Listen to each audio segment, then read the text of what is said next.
All right, today we're going to work on taking off the donor cab off the donor chassis. This is not really to get ahead on the project, but more or less to clear up my yard because I got a lot of shit.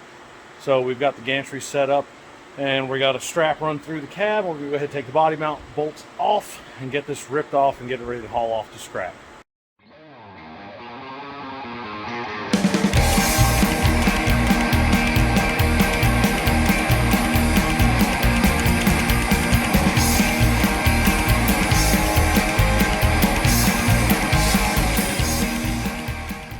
Now we've got the cab off the donor chassis back there. That was no small feat. It was actually a huge pain in the ass. And as you can see here, we got it on the trailer. Now, unfortunately, our gantry is wider. Not as wide as our trailer. So we go get it on the back. Well, we'll just winch it on the rest of the way, make life easy.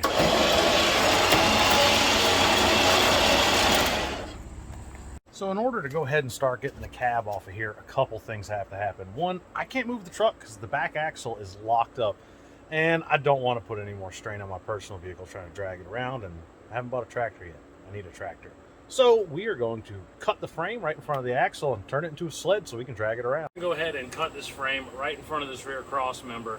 Now, I don't have any supports under here right now. We're going to make the bottom cuts and then make the top cuts, and then we may have to support it so it'll fall off, but who cares?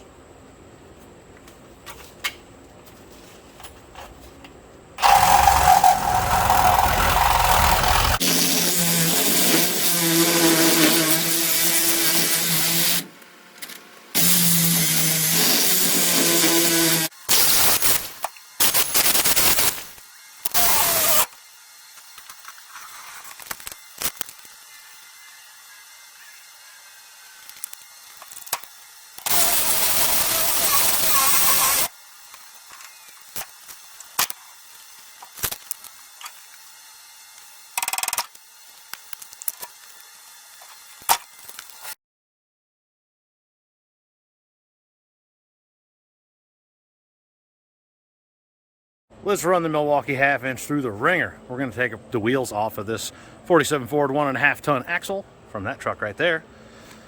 No lubricant, everything's nice and dry. Look, see? We got a 5 amp battery in there, fully charged, reverse thread lug nuts. Let's go dry. Don't give a fuck.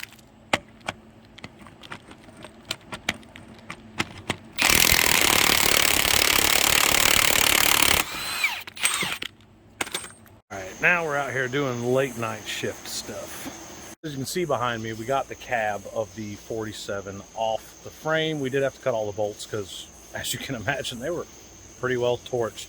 So we drug it up here and got the gantry out. This thing has proven to be super handy, and pulled the cab. We're going to get that frame out of the way, roll the other frame underneath it, set it down, and at least this way it's mobile again.